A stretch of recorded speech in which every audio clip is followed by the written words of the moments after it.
Grabar en esta computadora, grabando. Listo, genial. Muy bien.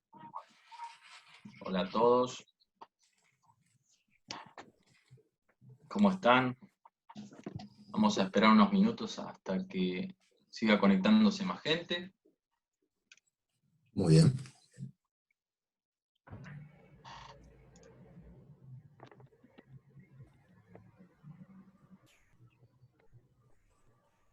Y en un minutito ya largamos.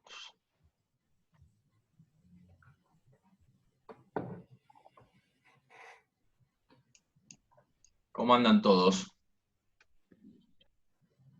Bien, todo tranquilo. ¿Con frío? Poquito. ¿Un poquito? ¿Pueden combatir bien el frío? Porque hay casas que está difícil calefaccionarlas. Está muy frío, está haciendo mucho frío. El viento complica todo. Ah,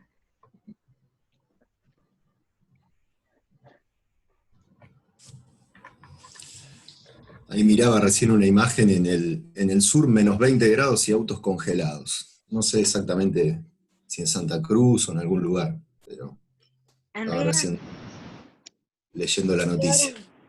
en Río Grande hay 23 grados, o sea, menos 23 grados de sensación térmica. Yo soy de Ushuaia y veía todas las fotos de la nieve y de la gente congelada. Y nosotros acá quejándonos. Y nosotros acá quejándonos tal cual. Igual, ojo, la humedad de acá es horrible. claro, es muy particular. Sí. Bueno, un minuto más y ya.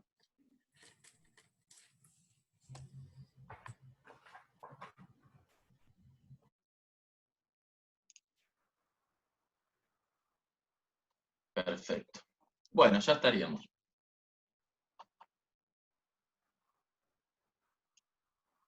A ver.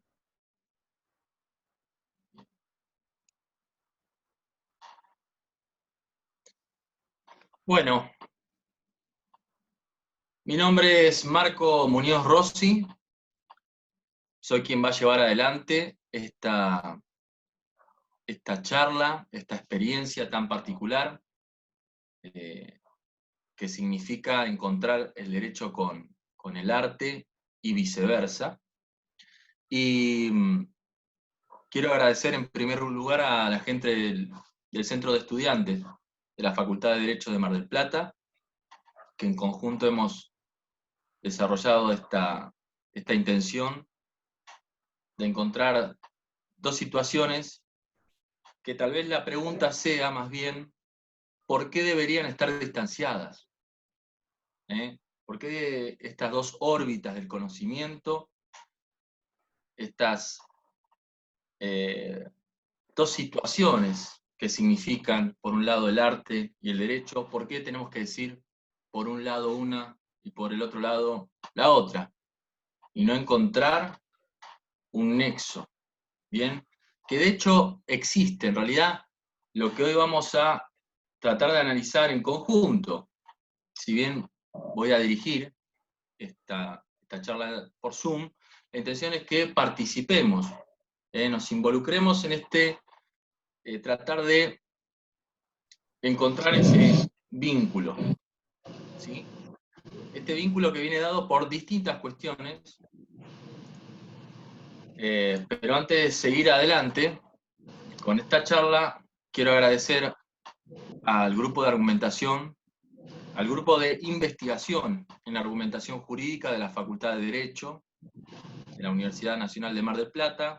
Está conectada parte de aquellos que integran esta agrupación, de la cual soy parte también. Así que muchas gracias por estar con nosotros. Insisto, al Centro de Estudiantes de la Facultad de Derecho de la Universidad de Mar del Plata. Tenemos gente también participando concretamente del ámbito que nos importa en el día de hoy, que es el derecho, y también del otro, que es el arte, ¿sí? Está conectado con nosotros Nacho Di Martino, que es músico, es guitarrista, es compositor, es oriundo de Mar del Plata y actualmente reside en Zaragoza, en España. Entonces, vamos a ver esta transición, ¿no? ¿Qué significa para un artista el traslado a nivel internacional y cómo el derecho en las distintas instancias participa en la protección del artista, le colabora, lo restringe, tal vez lo complica más de lo que lo facilita? Muchas veces hemos analizado si es el derecho un solucionador de problemas, concretamente, o a veces intentando resolver, se generan nuevos inconvenientes y nuevos problemas, ¿no? Esto es lo que llamamos sistema problemático. Además de Nacho Di Martino, al que agradezco muchísimo la conexión, al igual que todos ustedes, reitero, integrantes del grupo de argumentación jurídica, del grupo de investigación en argumentación jurídica, hay integrantes de la organización FUSER. Esta es una propuesta sumamente interesante que les invito a conocer. Este organismo, esta organización, esta agrupación que nuclea profesionales de distintas áreas con intenciones muy originales. Entre ellas, este tipo de iniciativas también. Bien, así que más que agradecidos. Y finalmente, vamos a ver que van a participar en la reunión del día de hoy, además de amigos y colegas, gente de un proyecto que es Archipiélago, muy, muy interesante, porque aquí vemos concretamente el derecho desde la rama de la investigación, por ejemplo, cómo incide en una propuesta artística. Bien, esto es un proyecto que hace años van tomando investigaciones de distintos campos del conocimiento, entre ellas el área del derecho, y luego esto se lleva concretamente a un hecho artístico, una presentación de danza, una representación de todo este trabajo que se hace de carácter intelectual, investigativo, y se plasma concretamente. ¿Bien? Debido a esto, vamos a pasar a la inevitable serie de filminas. Vamos a tratar de compartir pantalla, y esto es como un clásico de las comunicaciones por Zoom. ¿Alguno hasta el momento que quiera hacer alguna acotación con respecto a derecho y arte? Si ustedes creen que es posible esta conexión, cuando vieron el flyer o la propuesta, ¿qué les sugirió? ¿Algún comentario al respecto? Si alguien tiene algo para decir al respecto, ¿les llamó la atención por algo en concreto? ¿Les gustó la propuesta? ¿Les pareció atípica? Mientras tanto, yo... Sí, puntualmente hay una reflexión. A mí lo que me llamó mucho la atención es la cuestión de la vinculación del arte como medio de canalización de la expresión del derecho. Es decir, a nosotros, puntualmente yo soy abogado, y creo que a muchos les debe pasar, estamos muy acostumbrados a manejarnos de forma escrita. Inicialmente la profesión se ejerció de forma principalmente escrita, y hoy esa cuestión va mutando un poquito a la oralidad, y nos encontramos que al momento de tener que hablar con clientes, contrapartes, jueces, otros abogados, nos cuesta mucho esa posibilidad de comunicación, de expresión, y quizás sea una puerta de manifestación, alguna manifestación artística. Y pienso en voz alta quizás la posibilidad de un taller de teatro que potencie esa posibilidad expresiva que tiene el abogado, y la necesidad de conocimiento del espacio, del manejo de la voz, del manejo de la terminología, de los matices y demás, de la postura, quizás también, como también esa necesidad de no solo la expresión verbal, sino la complementación de todo el resto que puede expresarse a través de una de las manifestaciones artísticas, que es la teatral. Puede ser la música, puede ser... Creo que cada uno de los artistas tiene una visión distinta de la realidad según la rama, no sé si se llama rama la cuestión, meramente artística, o sea, el músico tiene una visión, el fotógrafo tiene otra, el actor tiene otra, y bueno, creo que de todo eso el abogado puede ir sumando alguna cosita para emplearla en el ejercicio de la profesión. Así que ahí veo como una vinculación que me llama la atención. Buenísimo. Yo creo que en la misma línea de pensamiento, Andrea, estás allí conectada del proyecto Archipiélago. Creo que hay en una consistencia, ¿no?, entre lo que menciona Gonzalo y no sé si quieres hacer alguna acotación antes que pase a las diapositivas, pero hay, ¿no? Gonzalo, que es de organización FUSER y también trabaja con nosotros en la investigación en el grupo de investigación en argumentación jurídica. Andrea, ¿vos qué pensás sobre esta cuestión lingüística, más que nada, la incidencia y la trama posible?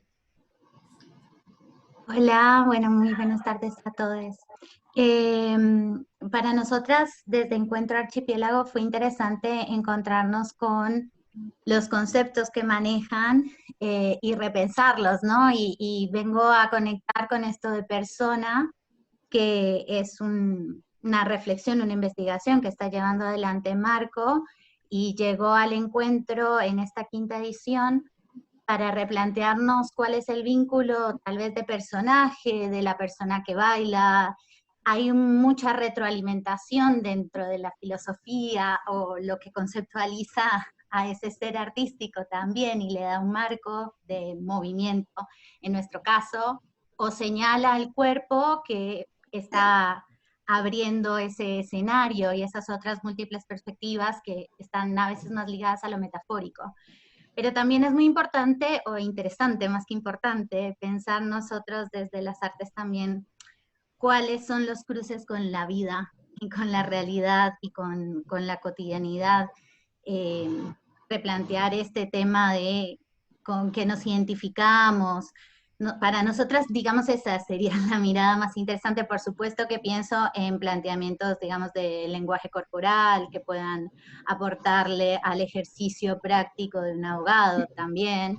De los tiempos, del lenguaje mismo, de la utilización, bueno, un poco como lo decía Gonzalo, voz, tiempos, espacios, energías, que son ya puntos de trabajo específicos para un artista que hoy es performer, que también trabaja como en toda una disciplina, cruzada, que va y recorre a la antropología y se toca con esto de cómo es la experiencia sensible, cómo transmitir esa experiencia sensible y dar cuenta también de ella.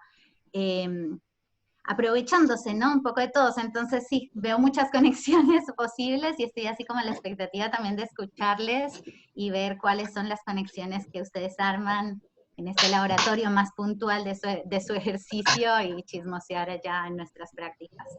¿Qué acontece en este pensar? Perfecto, perfecto, brillante. Aquí, concretamente, lenguajes y una posibilidad de comprender el mundo, ¿no? O sea, de leer el mundo, pero también el arte o el derecho como un mundo en sí mismo, ¿no? Como un universo de conceptos, de ideas. Después también lo vamos a hacer partícipe a Nacho Di Martino, ya con la voz de la experiencia, no porque tenga tantos años como creen, ¿no? ¿O no, Nacho? Pero la experiencia también nos marca un estilo de lenguaje que el artista nos puede contar desde su lugar, que el abogado obviamente no tiene tan cercano. Y esta es la propuesta también del día de hoy, ¿no? Schopenhauer decía que la música es la forma más acabada para comprender al mundo, así que por eso acudimos inevitablemente a un músico. ¿Cómo estás, Nacho? Muy bien, no sé si me escuchás. Te escucho fuerte y claro, como decía la... Muy bien. Muy bien, acá en Zaragoza, 30 grados a las 11 de la noche, así que muy interesante estar compartiendo salud esta noche con ustedes. Bueno, muchísimas gracias. Entonces, doy paso, después de esta introducción, a la famosa diapositiva.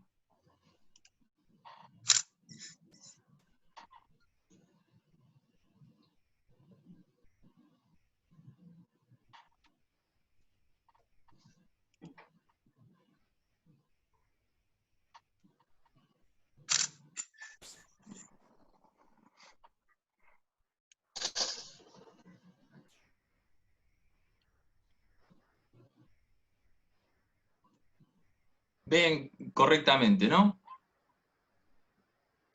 Tenemos Sí. entonces, perfecto. Damos puntapié inicial a nuestro encuentro con esta dualidad, derecho y arte.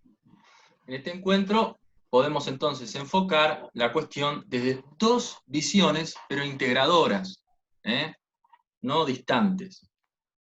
Pensemos el derecho en el arte y el arte en el derecho. ¿Bien? Cuando hablamos de derecho en el arte, por ejemplo, ¿de qué podemos hablar? ¿Cuál es la incidencia del derecho sustancial en las actividades artísticas? Aquí se plantea la cuestión en función a los plexos normativos, o sea, a la ley, ¿sí? Al texto legal, que puede regular las distintas disciplinas en sus distintas etapas, desde el proceso creativo hasta la compra y venta, por ejemplo, de la obra artística, ¿no? Hablando de la obra, por ejemplo, pictórica, ¿no? Un cuadro concretamente, y su traslado, movilidad. El derecho como sistema de protección del patrimonio artístico-cultural, de carácter local, provincial, de carácter nacional e internacional. Esto es interesante porque pensemos que es el arte un bien cultural y como tal integra una cuestión intrínseca de las personas. Y volvemos entonces, como comentábamos hace unos minutos atrás, al concepto de persona y cómo es el arte que integra a la persona en sí mismo. O sea, si apartamos la cultura, el arte, la formación, las oportunidades de acceso a esto, restringimos, sin duda, la entidad o la identidad de las personas, inevitablemente, como consecuencia. El derecho como ente regulador de transacciones con contenido patrimonial y artístico. Estamos hablando de registración de obras de arte, patentamiento, control de calidad, ¿no? La originalidad y la copia, ¿no? Todo lo que tenga que ver con estas cuestiones que son muy serias, como hasta llegar a la subasta o la cotización de obras de arte. Por favor, los que tengan abierto el micrófono, ciérrenlo a los fines de que no entren sonidos. Bien. Pasamos a esta posibilidad que es el derecho como proteccionista de las relaciones de carácter artístico. Estamos hablando, haciendo referencia a leyes que van a favorecer los servicios de contenido artístico, las relaciones laborales, los contratos que nacen del servicio artístico. ¿Bien? ¿Cuáles son las penalidades previstas por el derecho con respecto al campo de las artes? ¿Qué pasa si se copia una obra? ¿Qué pasa si se roba una obra? Bien. En este caso, pasamos a definiciones para el derecho de las cuestiones artísticas, ¿no? Para su regulación en el marco legislativo. ¿Cuál es el desarrollo real del derecho en nuestro contexto, como profesionales del área del derecho? ¿Existe información al respecto? ¿Qué posibilidades ofrece esto en nuestra actualidad? ¿A qué me refiero con esto? ¿Cuánto sabemos de cuánto el derecho incide o cuánto el derecho tiene para aportar en el campo del arte y viceversa? ¿Bien? Aguárdenme un momento que voy a... Eso.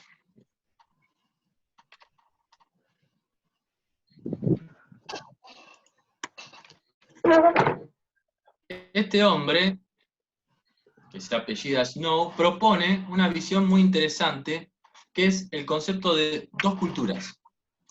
Él fomentaba una propuesta de decir, en la actualidad lo que reconocemos es la falta de interdisciplinaridad, concretamente expresado en una ruptura, la imposibilidad de comunicación entre las ciencias duras, en su caso, y las humanidades. Si nosotros lo llevamos al campo del arte, bien, si nosotros lo llevamos al campo entonces del derecho, nos encontramos esta divergencia, esta posible dicotomía, ¿no? ¿Qué está pasando con esa ruptura que se generó con el paso del tiempo? Porque recordemos que de alguna manera los orígenes de estos conocimientos tienen fundamentos que se cruzan, ¿bien? Entre ellos el del lenguaje, ¿bien? Tenemos a alguien que está haciendo mucho ruido. Mientras estén conectados, por favor, o desconectan el micrófono, o el que tiene conectado el micrófono va a tener que estar en silencio, ¿bien?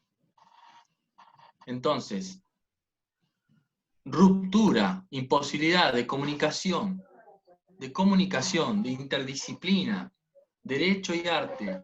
De hecho, entre los mismos sujetos, o si se quiere, personajes que se involucran en estos campos, a veces lamentablemente, se proporciona esta distancia, no este acercamiento, ¿no? A veces somos nosotros los agentes del derecho, o, por otro lado, los artistas, los que fomentamos el distanciamiento, no el encuentro. Esto genera lenguajes dispares que no se encuentran, que no buscan la comunidad, no buscan la comunión. Y esto es lo que denuncia Snow.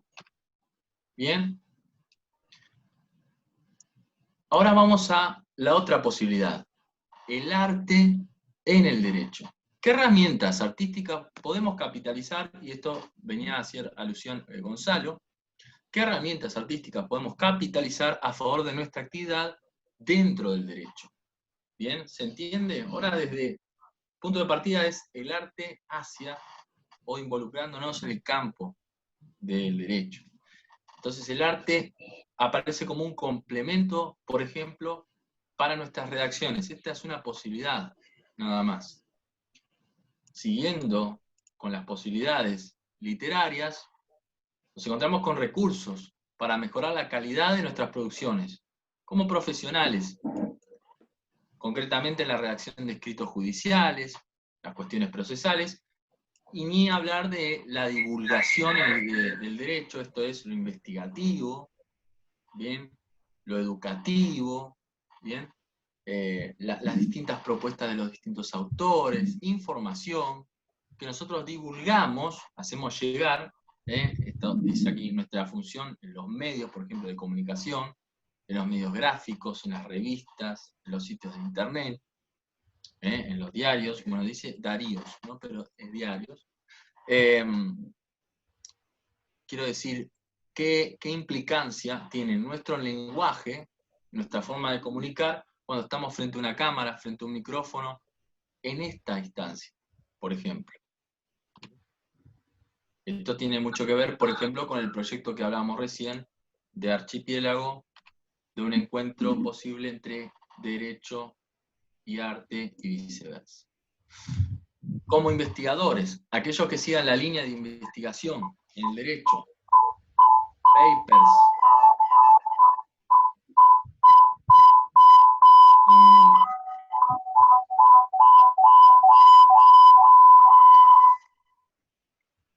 bien.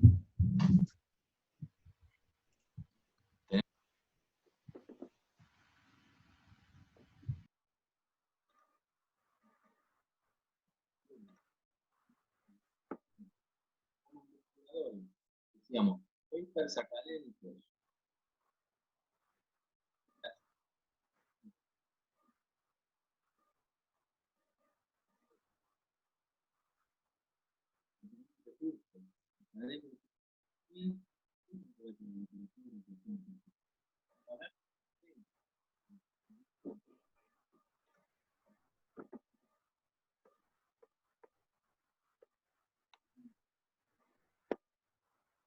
Porque tenemos más herramientas.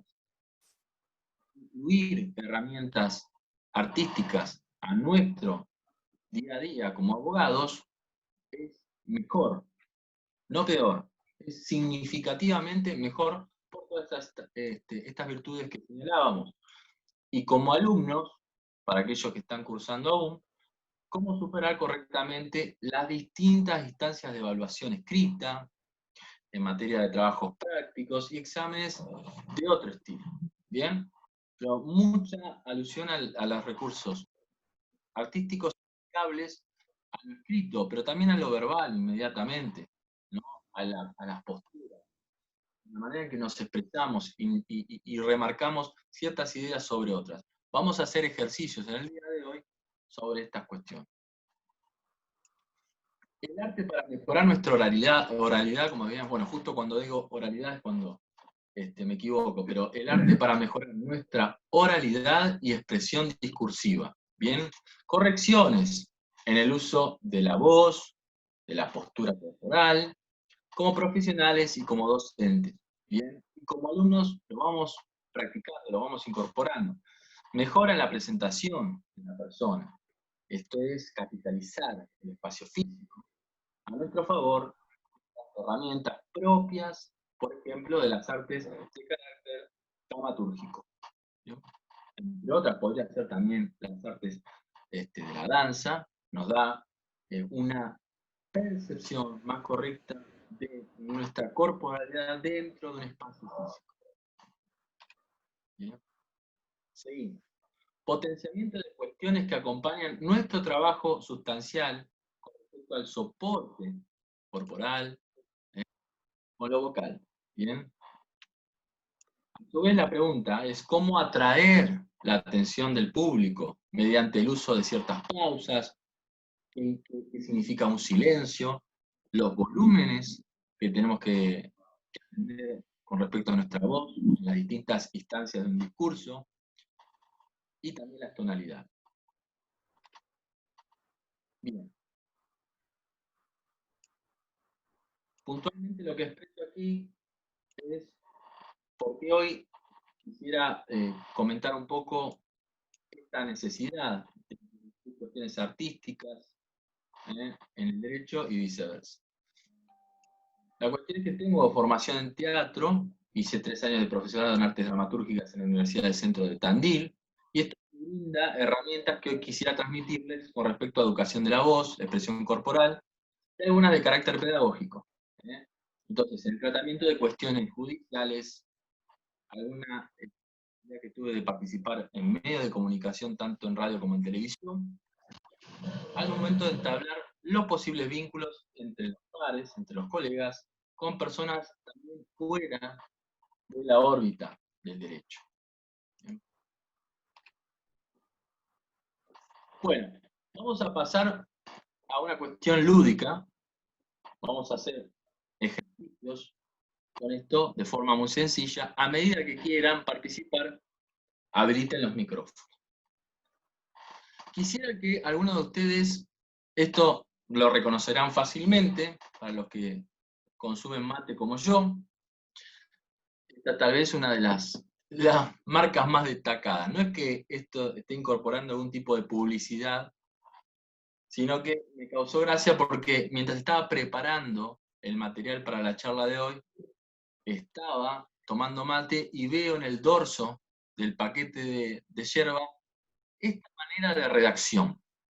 Bien, ¿alguno de ustedes me podría decir cuáles son las características de esta forma de mostrar el texto? O sea, ¿qué ven de distinto con respecto a otros textos? Presten atención. Rápidamente. ¿Alguno de ustedes que me pueda decir sencillamente qué ven de distinto o de particular con respecto a otro texto?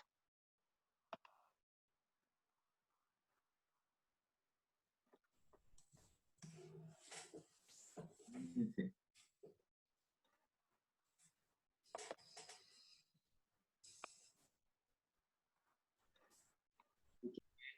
Quiere participar, como que está habilitando el micrófono.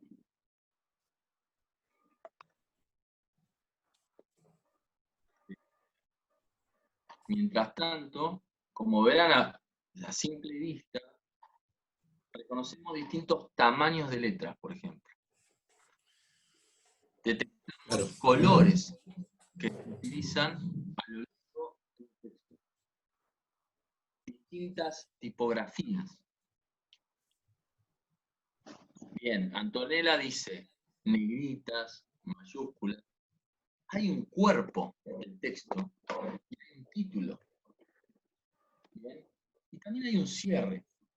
Habla en colectivo, el plural, de quienes, toma una posición, se presenta grupalmente, pero también de forma personalizada, amena. ¿Bien? Pero con Sí, respecto a también, Sí, perdón, trata al consumidor con cierto respeto, si bien es un texto simple, cuando se refiere al consumidor dice preparando para que usted disfrute del mejor mate. ¿Quiénes integramos para que usted disfrute del mejor mate? Tiene una redacción simple, pero manteniendo el respeto, y bueno, ahí priorizando el destaque de la marca, el nombre de la yerba, claramente lo que más se ve es playadito, y en mayúscula, incluso dentro del cuerpo de redacción, también playadito. Y también destaca que es una cooperativa, es decir, también eso está en negrita. Es un grupo de trabajadores que trabajan para producir en este caso, yerba para llegar al consumidor. excelente. Muy bien, creo que Gonzalo dio en la tecla de una cuestión que no es fácil de detectar, que es esto de y no perder la cuestión del usted, ¿no? O sea, no es fácil encontrar en un producto de consumo masivo que se hable de usted. No es llamativo, que se le hable de usted al cliente aún, no al consumidor. ¿Bien? Pero No sé, está muy perdón que bien. te interrumpa ahí, eso también tiene que ver con el auditorio al cual se dirige, algo que también hemos conversado muchas veces en el grupo de argumentación, a dónde nos dirigimos. Esto apunta a un público distinto del que me pongo a pensar por ahí, he visto otras publicidades de yerba como la de Mañanita, que te habla de vos, es la yerba de la mañana o la yerba para vos, o una cuestión, no Claro, recuerdo exactamente las palabras que usa, pero acá claro. apunta quizás a otro, no al que toma cualquier yerba, sino que esta es como una yerba de mayor calidad en relación al resto, por lo menos desde la experiencia, ¿no? Bien. Yo creo que más Cristian tiene Apo que ver con el origen es de la típico de yerba la y y con quién la elabora. O sea, que culturalmente en la zona donde se fabrica esta yerba no se usa tanto el tuteo para dirigirse a los demás. bien, Claro. perfecto. Entonces, textualizado, texto significa o nos da más indicios que fuera de contexto. Bien, es típico de la región litoral, tratar de usted, suma Cristian. Federico Es dice, cierto. con título, volanta, bajada, se habla en colectivo, hay presencia de negrita, presencia de mayúsculas. Es muy interesante que de alguna manera este texto se parezca a este texto. Ustedes dicen, en principio parecería que no, y sin embargo, la lectura que vamos a hacer, sí, hay una formalidad, forma de presentarse, y reconocerán negritas, un uso destacado por mayúsculas de algunos datos, y además distintas partes, bloques en el texto. Volvamos para atrás. Bloques. Bloques. Bien.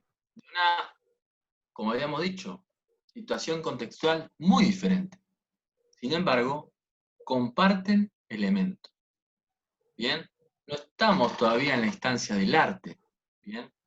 Sin embargo, estamos en una instancia de consumo y hay, si se quiere, plasmado, sí, un arte en la presentación del texto, ¿bien?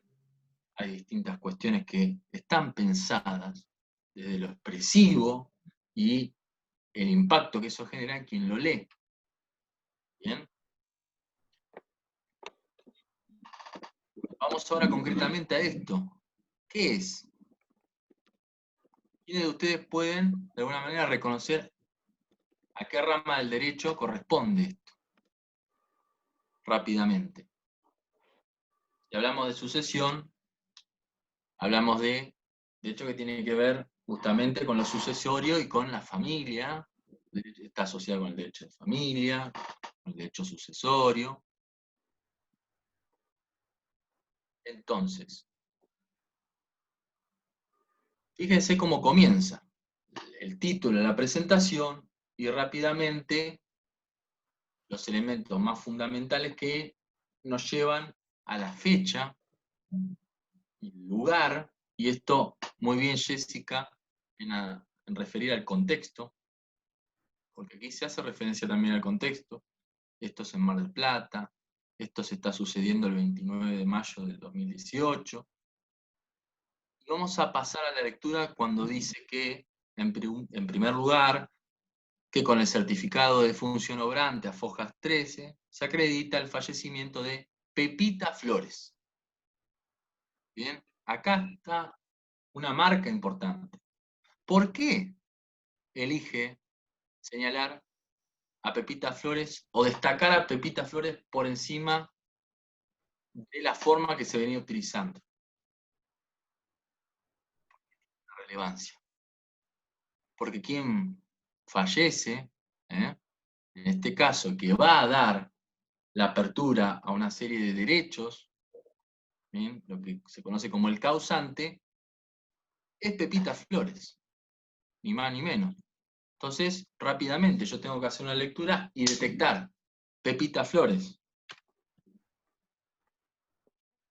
Tengo que detectar rápidamente el nombre del producto, tengo que detectar rápidamente quién elabora, qué es el producto que estoy consumiendo. ¿Bien? Esto es lo mismo. Lo que hay que destacar lo llevamos a una letra distinta. Y ni hablar si tenemos que destacarlo aún más.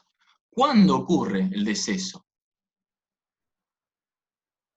El día 20 de abril del 2013, en esta ciudad. Sigue desarrollando. 2, que de la unión del causante con el señor Juan Carlos Batman nació Lucía Batman. Otro destaque, se destaca nuevamente a lo largo del texto, una nueva información. ¿Por qué?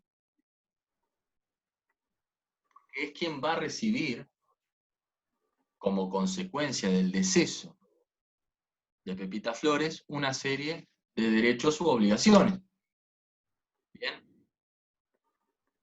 Entonces, vean cómo a lo largo de un texto judicial, ustedes que muchos alumnos tienen que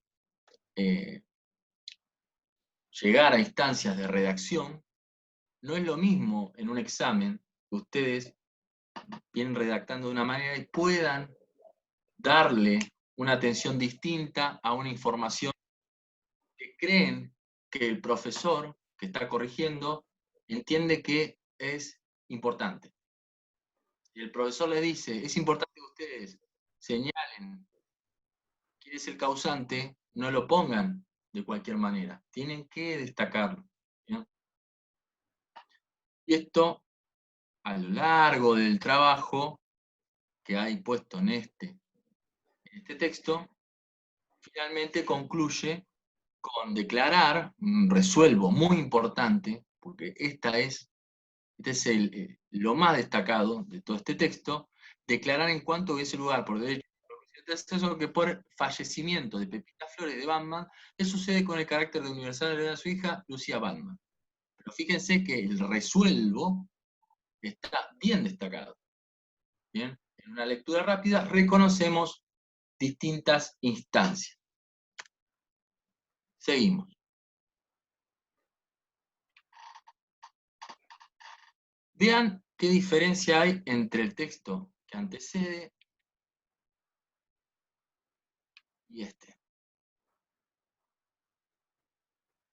Si esta fuera la respuesta de un examen que tiene que dar un alumno, estaría, yo diría, inclusive incurriendo en un error, que es no destacar una serie de datos que son importantes en una redacción.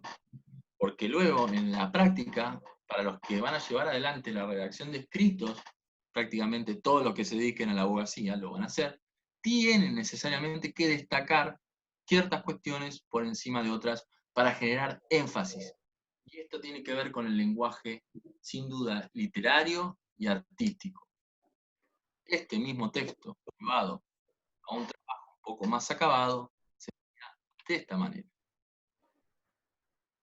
Este texto es el mismo que este. ¿Entienden la diferencia? Miren.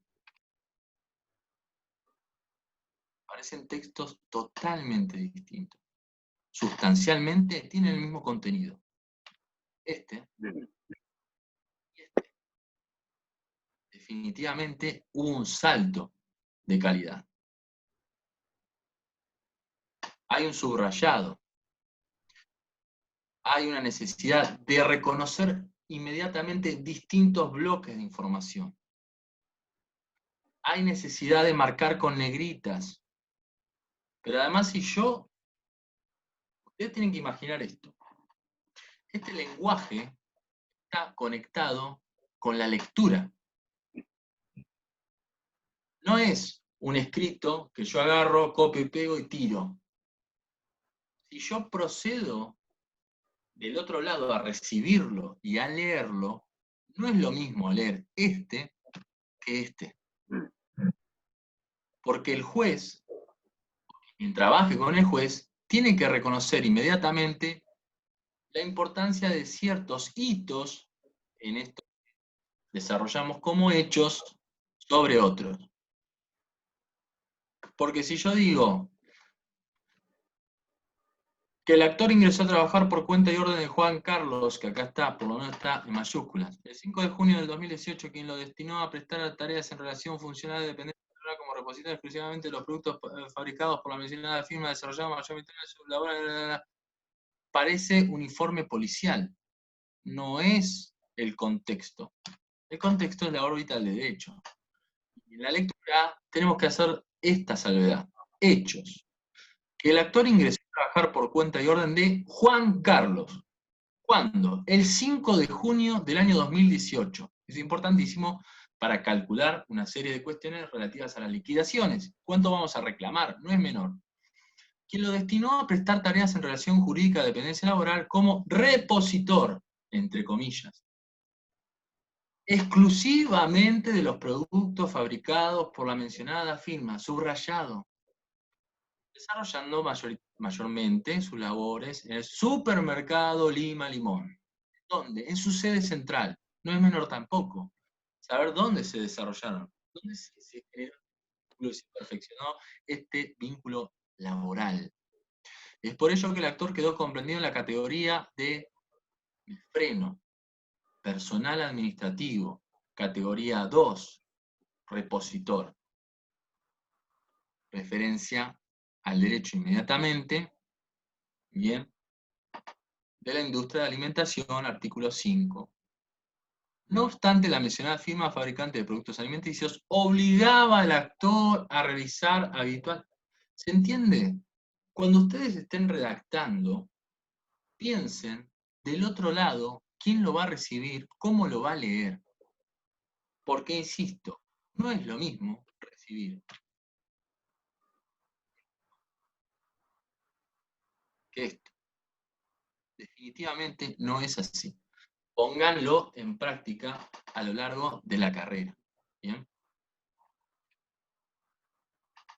No es la única manera de destacar.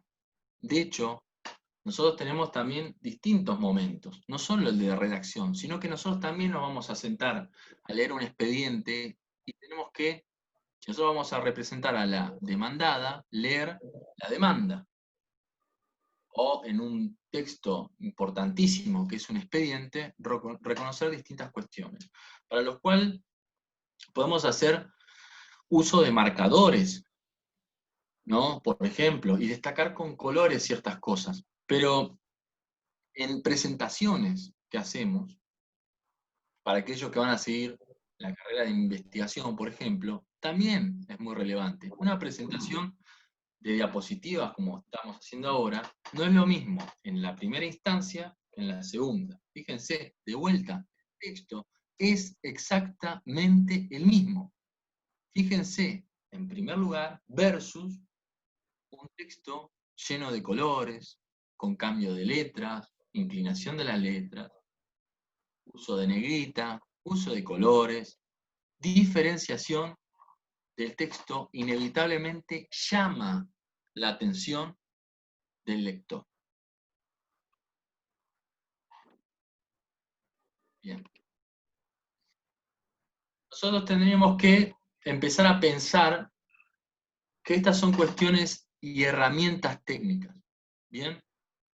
Ahora, esto es una cuestión de la práctica, del arte, de la literatura, de la escritura, con incidencia práctica en el día a día del trabajo del abogado.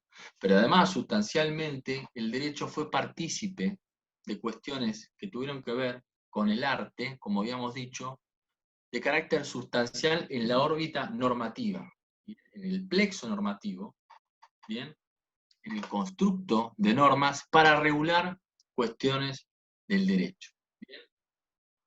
Yo en este momento voy a dejar de compartir pantalla porque es ahora donde quiero escuchar, me parece que es relevante que escuchemos entonces la situación, la vivencia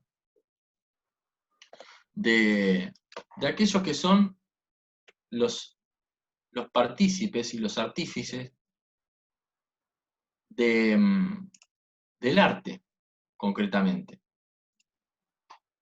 y las expresiones artísticas. ¿Bien? Así que le voy a dar la posibilidad, entonces, la palabra a Nacho, para que nos cuente un poco, y ya con esto nos introducimos en esto que decíamos de sustancialmente qué significa ser un artista y cómo el derecho es una herramienta que nos sirve o a veces inclusive nos complica. Bueno, Nacho, ¿cómo estás? Fíjate, por favor, habilitame el micrófono. Ahí está. ¿Estoy? Contanos tu experiencia y la diferencia territorial. El salto Argentina-España. Bueno, yo voy a hablar un poco de mi experiencia personal, que obviamente se puede superponer con las experiencias personales de otros que hayan trabajado en Argentina ligados al arte o al entretenimiento. Me gustaría hacer algunas salvedades. Primero que nada, todas las cosas que yo voy a decir deberían o deben, o según el lugar de donde lo diga, encauzarse la misma normativa que cualquier otro trabajador, digamos, ¿no? Obviamente siempre lo que yo digo es mi punto de vista y puede ser discutido o apelado, pero como el hecho de ser un entretenedor o un artista necesariamente me pone a mí en el lugar de tener de llevar a cabo una actividad y esperar remuneración por eso, y eso tiene que estar contemplado de la misma manera en cualquier lugar del mundo y tiene que ser coincidente con cualquier otro trabajo, ¿sí? Con cualquier otra persona que invierta su tiempo, su capacidad, y espere una remuneración a cambio. Con respecto, yo puedo hablar de 4 casos que son los casos donde yo, 5, que son los casos donde yo he trabajado. Trabajé como músico, como entretenedor, trabajé en Argentina, trabajé en Brasil, trabajé en Inglaterra y trabajé en España, pero en Cataluña y en Aragón. Cataluña y Aragón son 2 lugares que por más que son vecinos y que tienen una frontera común, las reglas y las formas en las que se trabaja como artista son francamente diferentes. ¿Se escucha bien lo que estoy diciendo? ¿Me van siguiendo? ¿Estoy hablando muy rápido? Díganme, tírenme un dedito. ¿Está todo bien? Excelente. Muy bien.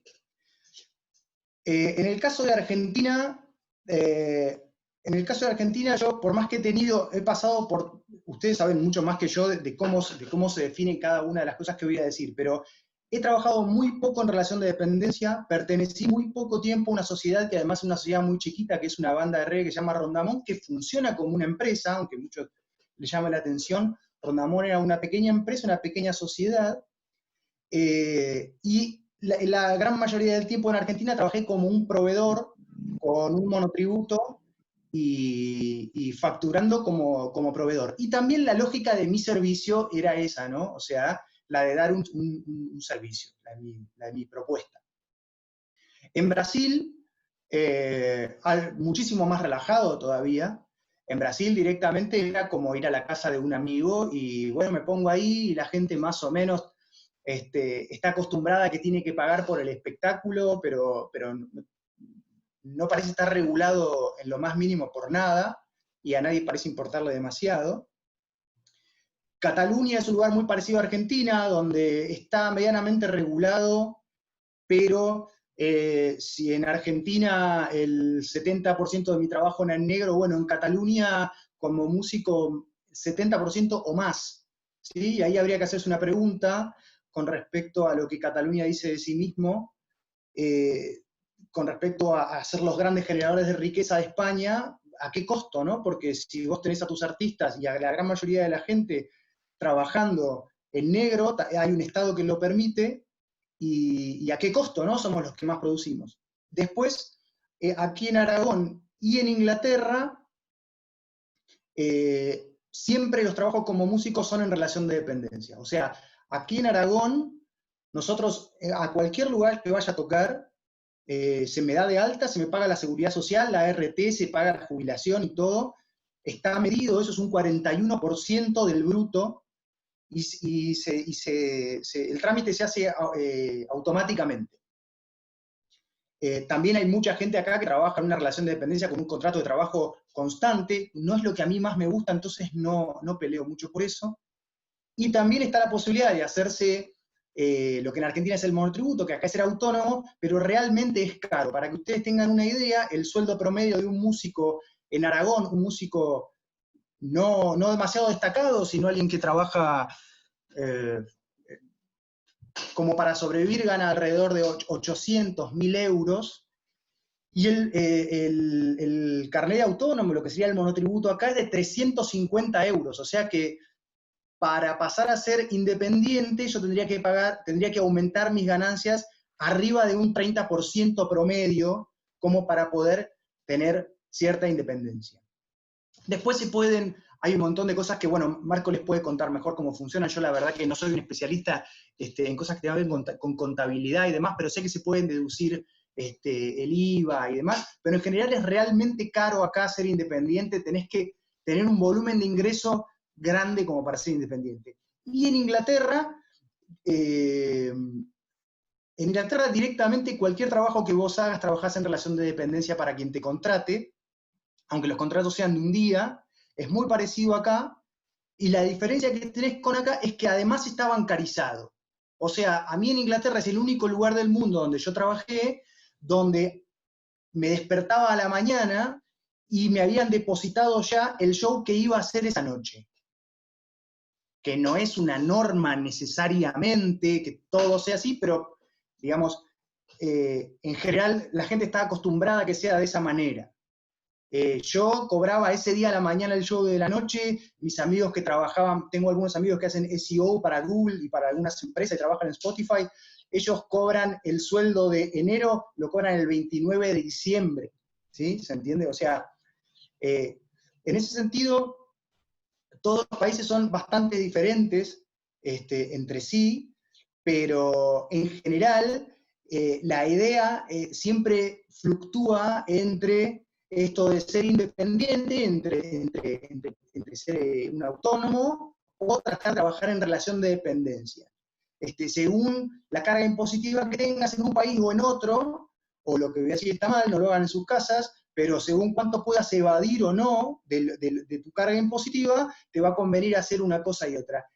No sé si me quieren preguntar algo, pero lo último que quiero decir es que en relación a mi disciplina, en Argentina es completamente inviable trabajar el 100% de lo que se hace en blanco, porque la relación entre los costos que tenés a la hora de llevarlo a cabo y los impuestos que tenés que pagar hace que termines perdiendo, desinvirtiéndote. Es mucho más lo que te sale pagarle a la gente con la que trabajás, pagar los costos de llevar a cabo el espectáculo o lo que sea que hagas, que lo que realmente el país como sociedad está dispuesto a pagar por eso. Entonces, salvo que sea algo muy puntual que tiene que ver con organismos gubernamentales, después, en general, es realmente un problema tener que facturar y realmente los costos más que se duplican cuando se factura. Lo digo yo, que he facturado muchísimo, o sea, yo no lo digo desde el lado del evasor, sino lo digo de una persona que ha perdido sus ahorros pagando impuestos en Argentina.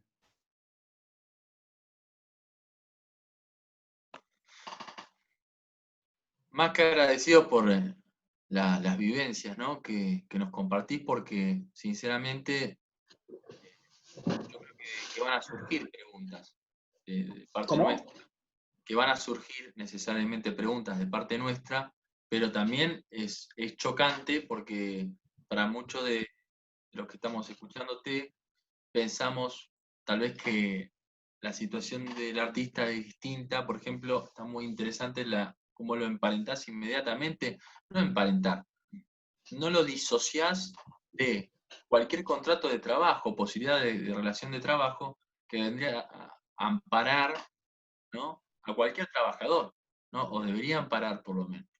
Creo que esa es una referencia muy interesante. No sé si alguien de los que está presente quiere hacer una pregunta a Nacho. Si no, inmediatamente tengo algo para preguntarte, Nacho, que seguramente me vas a saber responder.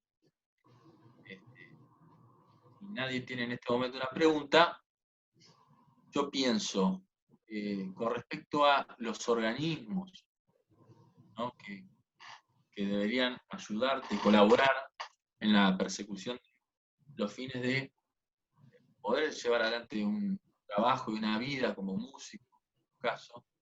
¿Qué respuestas hay con respecto a eso? ¿Tuviste? Graficaros un poco qué posibilidades hay de amparo en distintas organizaciones. ¿Qué diferencia hay entre Argentina y los otros países donde estuviste?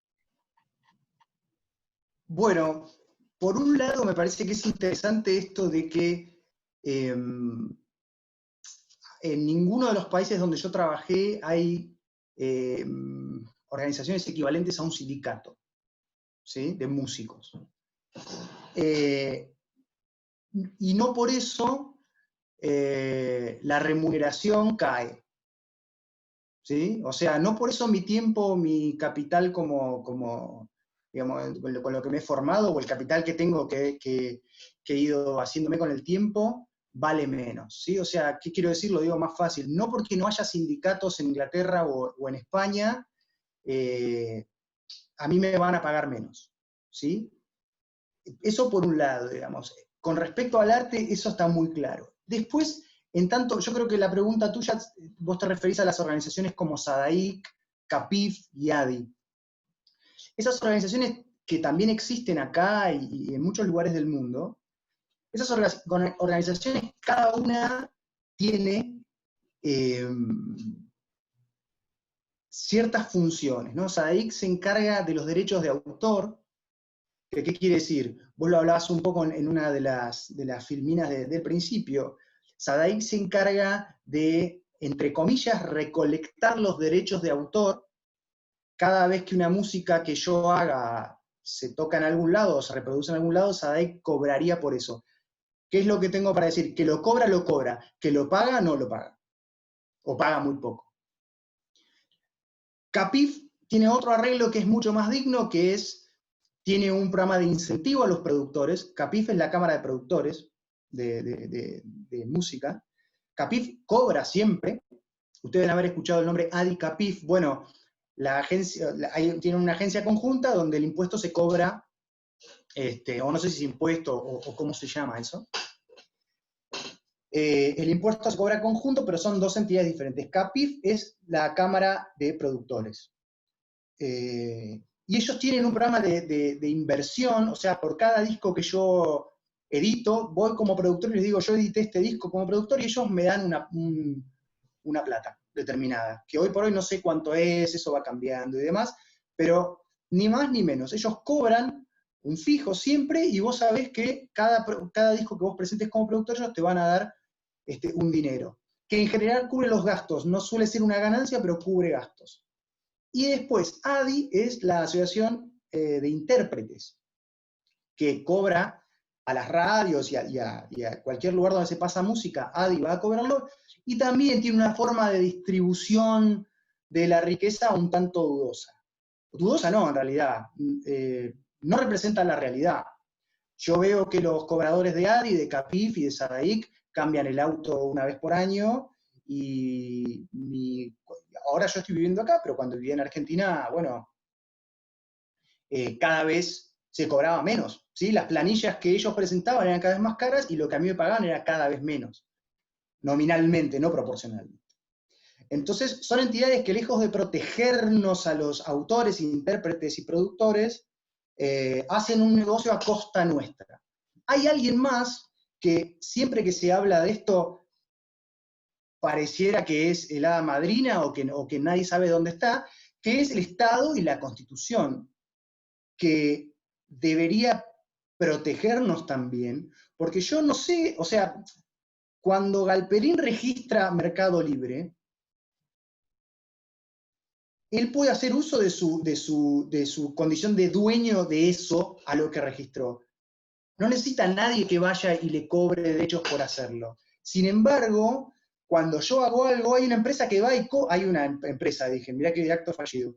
Hay una entidad que va y cobra en mi nombre, pero que después no está dispuesto a pagarme. Y no quiero seguir ahondando en detalles, porque yo tengo cosas, digamos, mucho más concretas. Pero de lo que quiero hablar es que, como personas que trabajamos o que tenemos derechos sobre las cosas que producimos y registramos, la Constitución nos ampara, y sin embargo, ustedes me lo van a decir, porque yo no sé si es el Estado o el Poder Judicial o no sé quién, pero definitivo, o el Legislativo, no sé a quién le toca, pero definitivamente nadie mueve un pelo, ¿sí? Ahora, cuando alguien dice, che, bajémosle un poco la recaudación a SADAIC, ahí salen todos a poner nuestras fotos, ¿sí? A decir, lo que le están haciendo a los artistas. Ahora, esa plata nunca le va a los artistas, muchachos, ¿sí? Esa plata se la quedan los cobradores, se la queda la gente que la recolecta, y las discográficas, las editoriales. Es un negocio muy cerrado. No me quejo, pero no es lo que dice ser. Tenemos una pregunta de Cristian, Nacho. A ver. Por favor.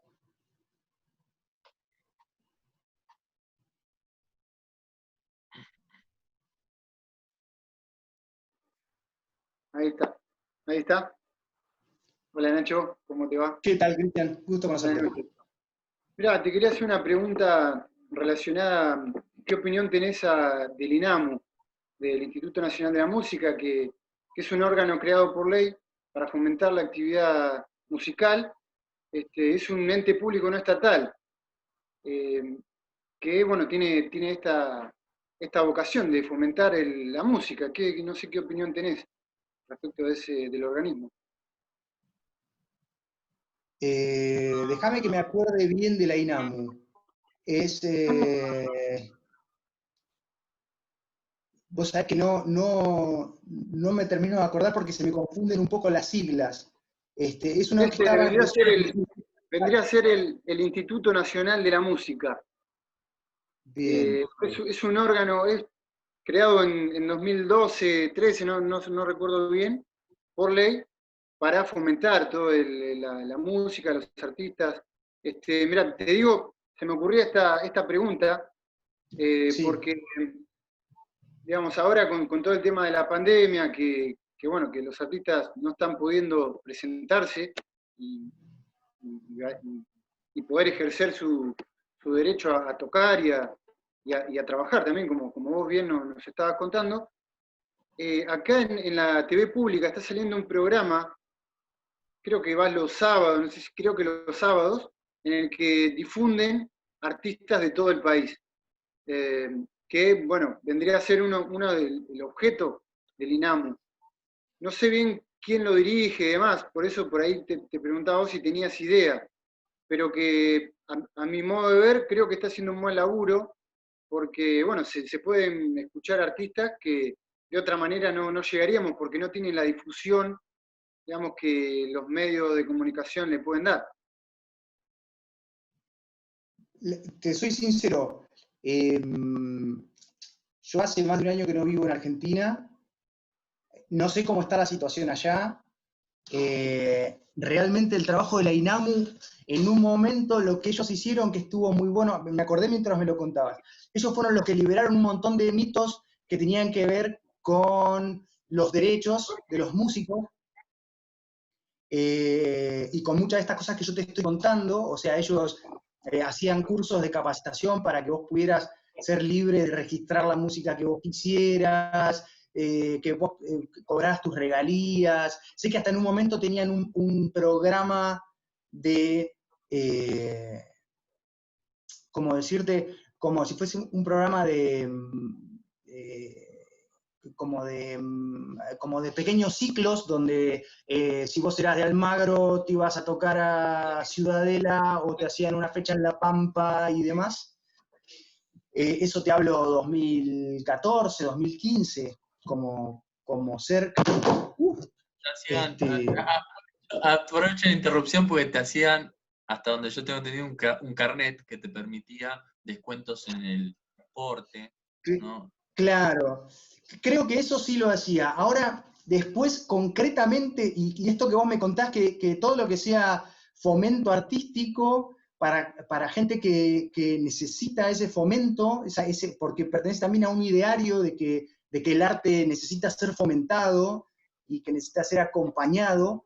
Yo no voy a decir ni que está bien ni que está mal, pero si hay gente que está dispuesta a acompañar el proceso de otros y puede, como decís vos, dar difusión y eso, genial. Yo permitíme, por mi experiencia personal, descreer un poco de esas instituciones, esas entidades, no porque no tengan buenas intenciones, sino porque poco probablemente, con el volumen artístico que tiene Argentina y además con las dimensiones que tiene Argentina, muy poco probablemente puedan, por más que hagan el esfuerzo más grande y por más que consiguieran la financiación más grande del mundo, pudieran encauzar un volumen tan grande de artistas, ¿sí? Porque el arte es caro llevarlo a cabo.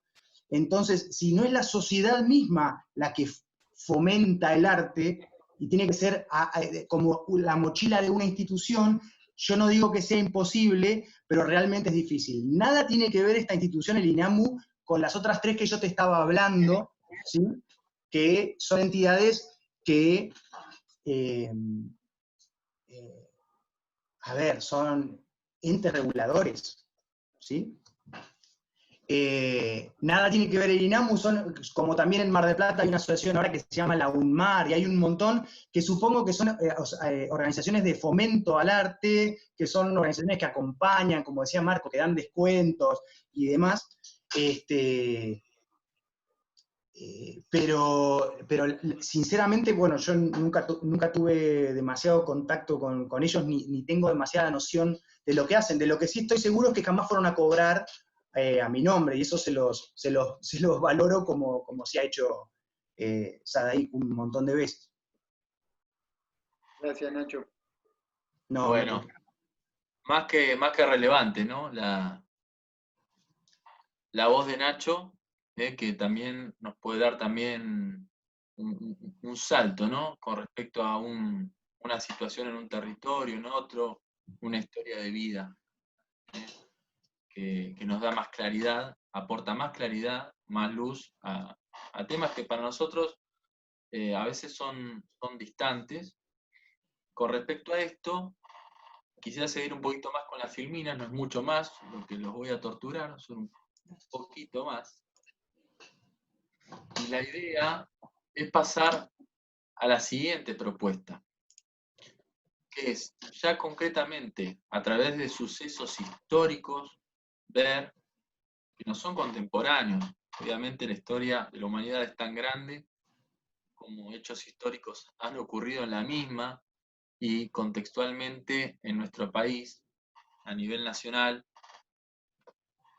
expresé esto, ¿no? Si bien nos parecen mundos distantes, por momentos, son los hechos los que promueven, o los que podrían promover, posible relación entre derecho y arte. Pasamos entonces a ver algunos ejemplos de estas situaciones históricos, contextuales en nuestro territorio.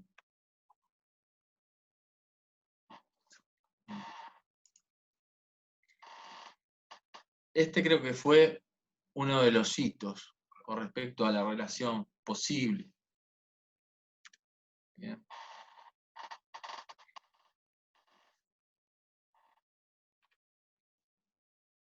Recordamos rápidamente y muy abreviadamente. El 30 de diciembre del 2004 produce un incendio durante el recital de Callejeros. Esto ocurre en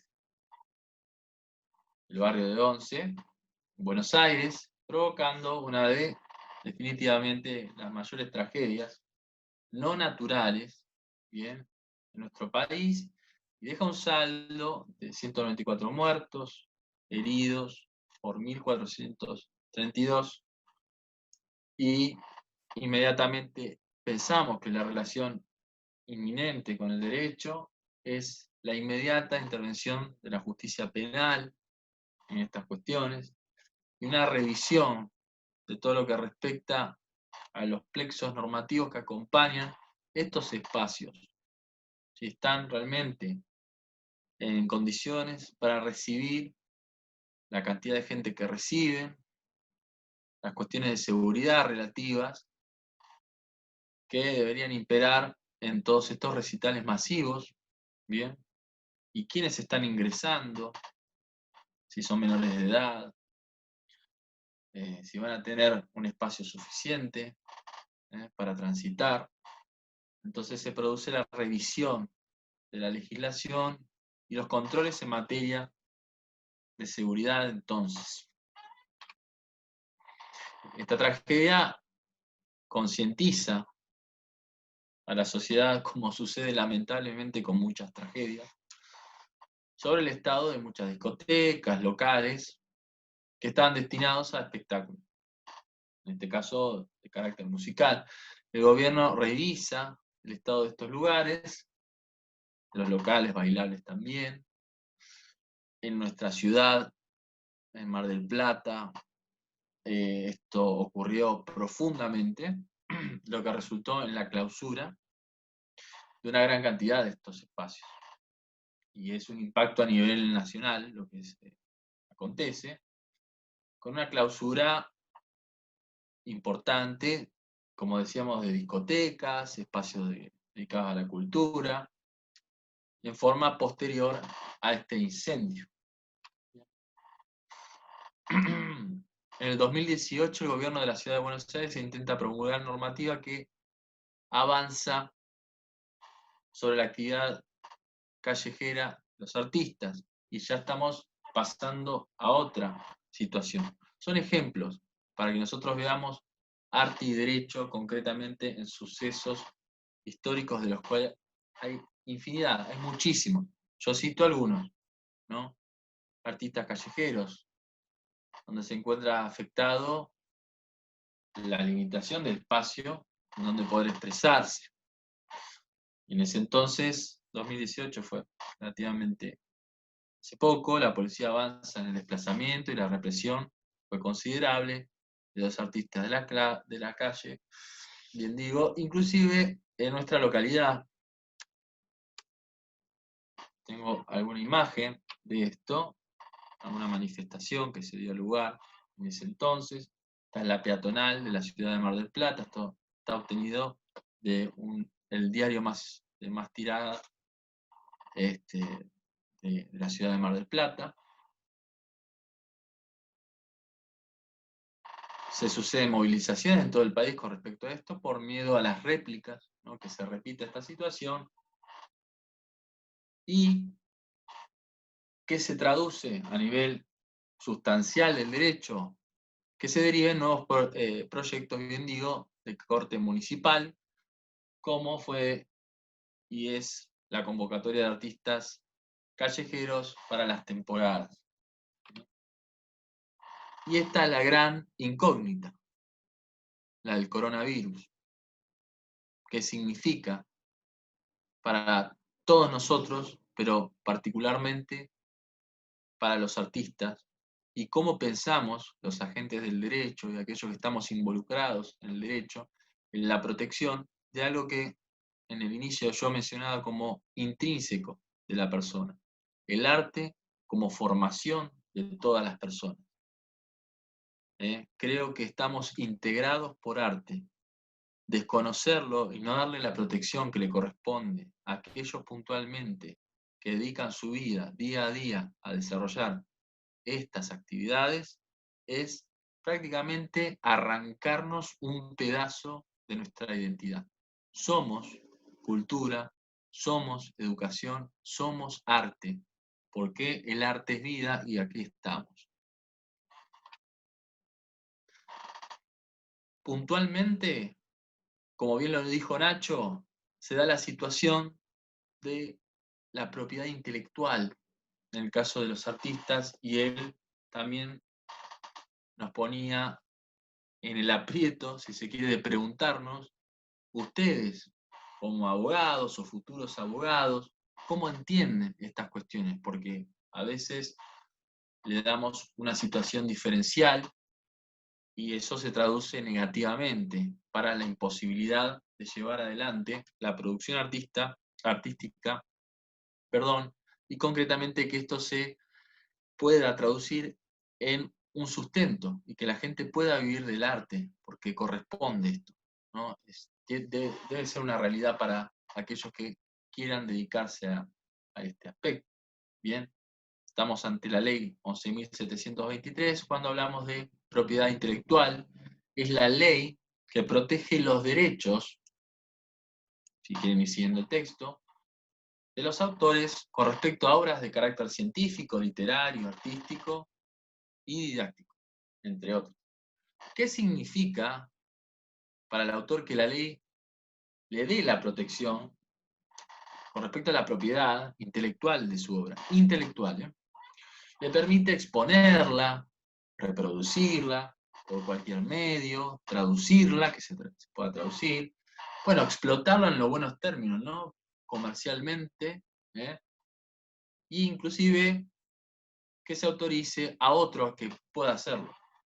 También le permite impedir, muy importante esto, que cualquier persona no autorizada, de él no del consentimiento, ejerza estos derechos.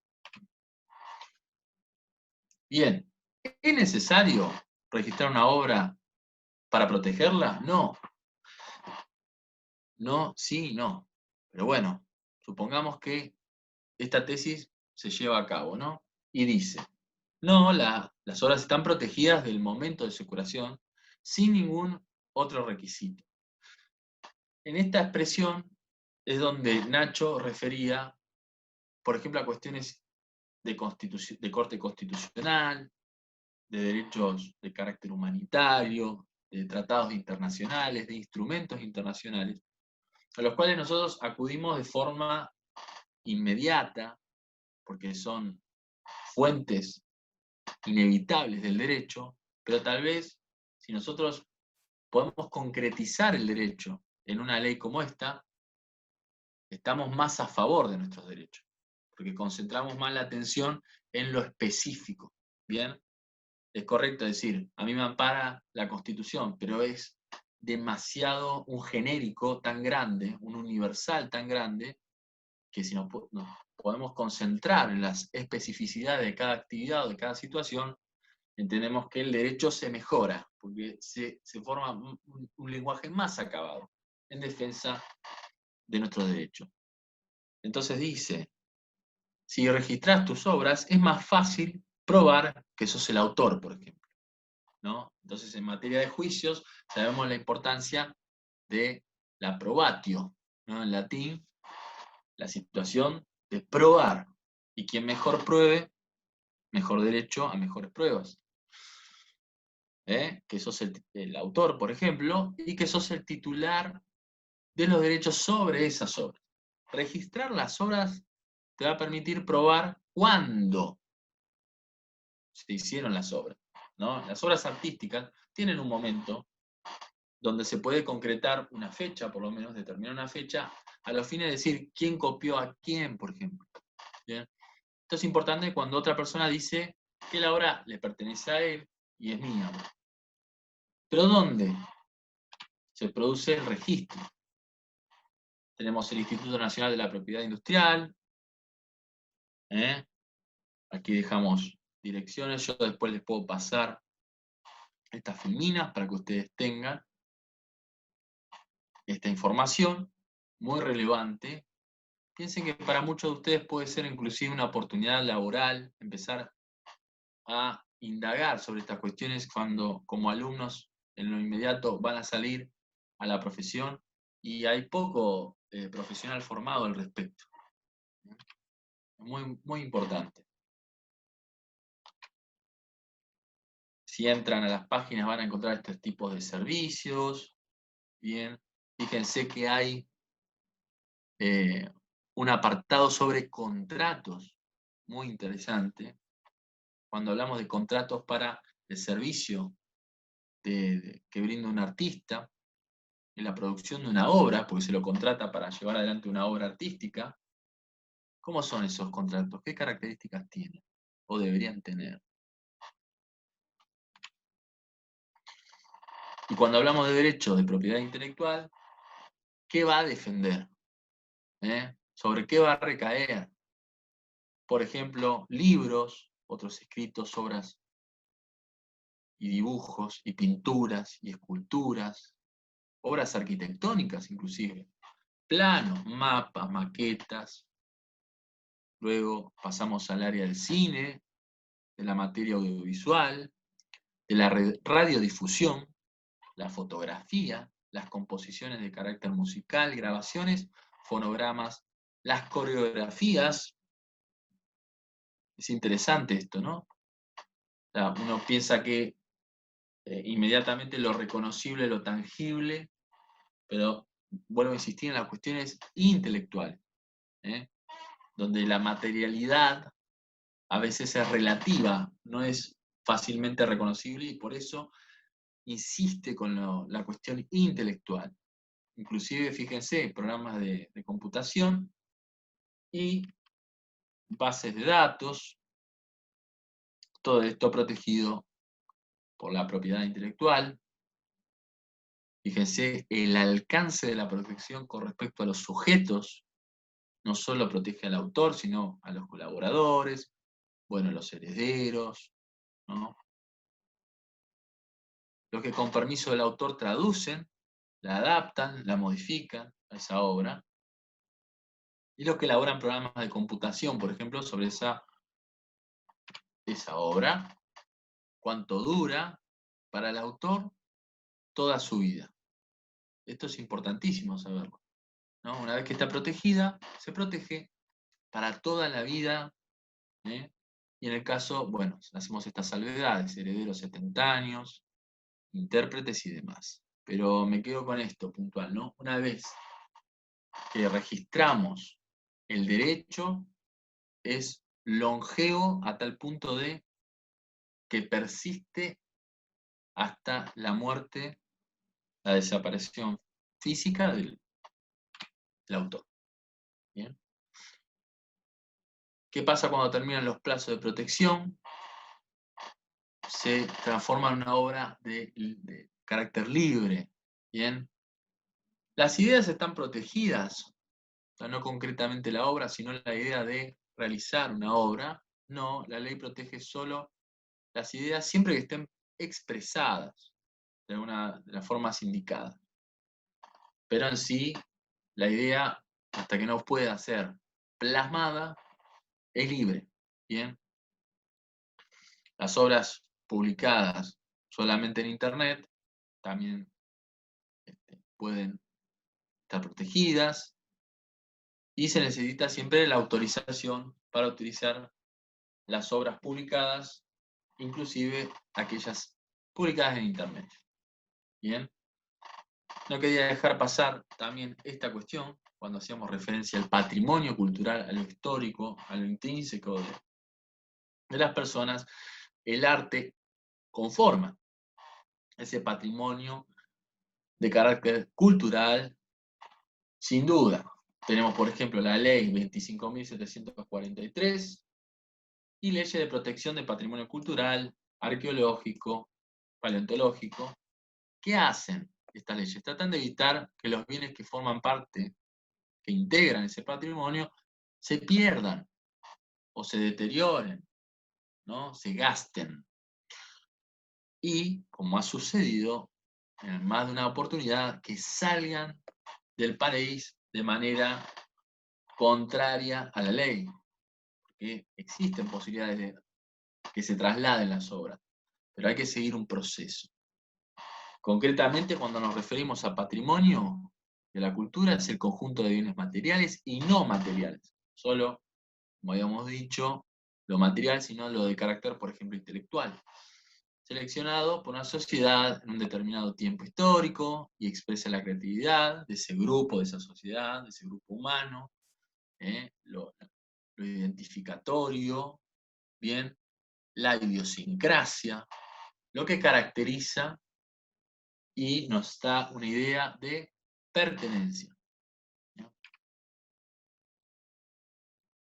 Entre ellos, entre las posibilidades están las pinturas, esculturas, libros, música, lo audiovisual, las danzas, ya que tenemos gente de danza hoy presente. Qué interesante pensar que esto también integra la identidad, ¿no?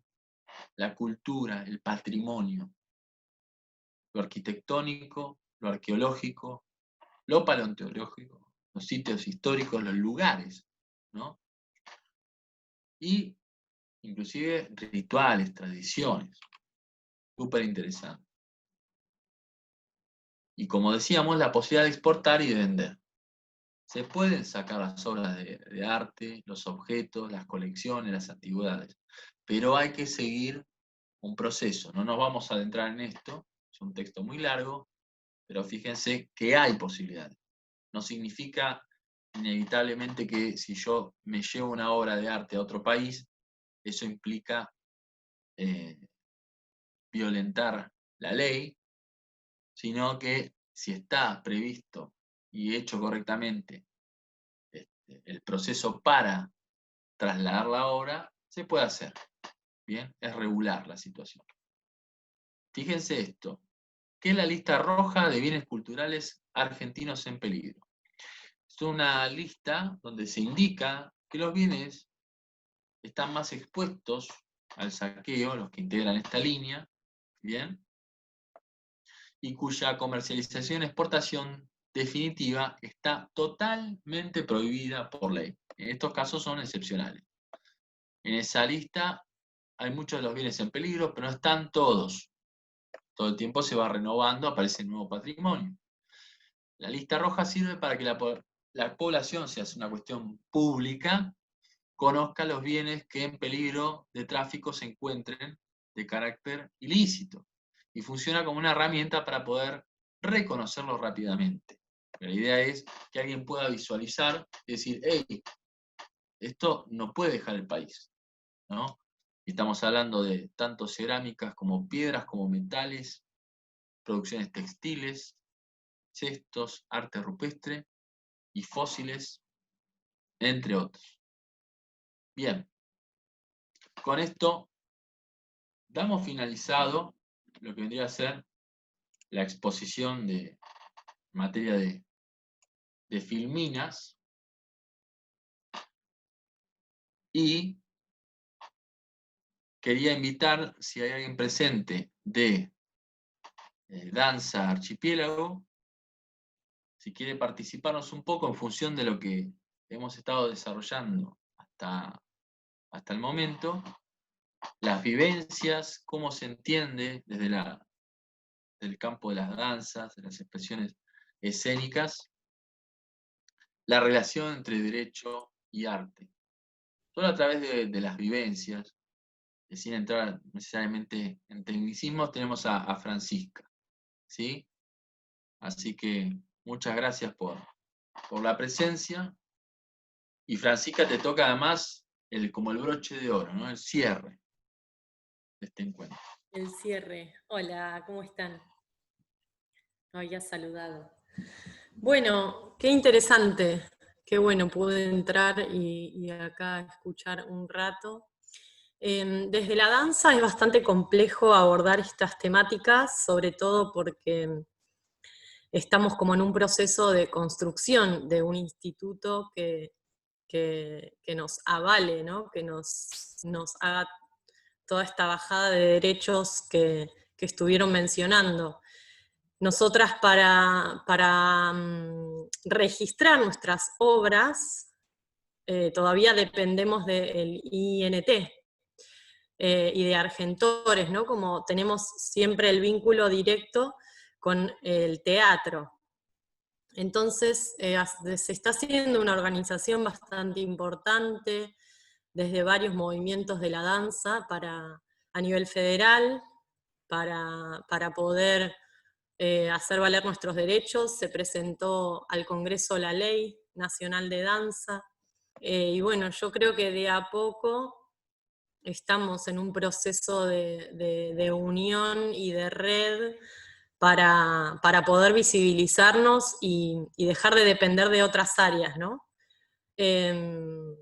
Y bueno, y en este caso Archipiélago viene un poco a generar esta red, esta visibilización, este vínculo, ¿no? Como, bueno, hello, acá está la danza. Y bueno, supongo que también tiene que ver con una cuestión histórica, esto de la ayúdenme. Legitimación. Sí, exacto.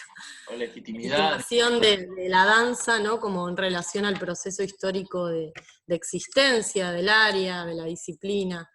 Pero bueno, ya estamos existiendo hace un montón y en relación a la escena y a los permisos y a los registros, vamos para adelante. No sé ahí si mi colega quiere agregar algo más. Sí, eso es lo que te iba a decir. A este broche de oro medio yo creo grabado. que es interesante, ¿no? La propuesta de los artistas que hoy están presentes, que nos cuenten las distintas situaciones que han vivenciado. En este caso, Francisca menciona un hecho concreto que tiene total incidencia con la creación del derecho, lo legislativo, ¿no? El amparo. Y por el otro lado, Nacho desde la música contaba una situación de corte experiencia y poner el pecho a una situación del día a día, de lo laboral, que obviamente comparten ambos, porque desde ya que Francisca también lo hace y Nacho es consciente de todo lo que significa el impacto del derecho con respecto a la posibilidad de crear tanto organismos, situaciones distintas que amparen sustancialmente a los artistas. Creo que hoy la Facultad de Derecho, a partir de esta experiencia, tiene una nueva pregunta que hacerse. Si está dispuesta a llevar adelante una respuesta con respecto a la relación entre derecho, arte y derecho. A partir de este encuentro, quedará en la cabeza de muchos de nosotros una interrogante que tiene que ver qué podemos hacer para mejorar el día a día de los músicos, cómo podemos los abogados y aquellos que están por recibirse, todos los agentes del derecho, ser partícipes de algo que es, como decía hace una cuestión de minutos atrás, es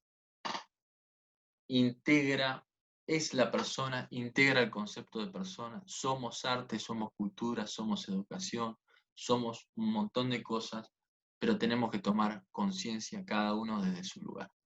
Así que yo más que agradecido porque hoy me estén escuchando, que hayan visto mis horribles filminas, de las cuales no se puede escapar, es inevitable. El PowerPoint llegó para quedarse, ese sí que llegó para quedarse.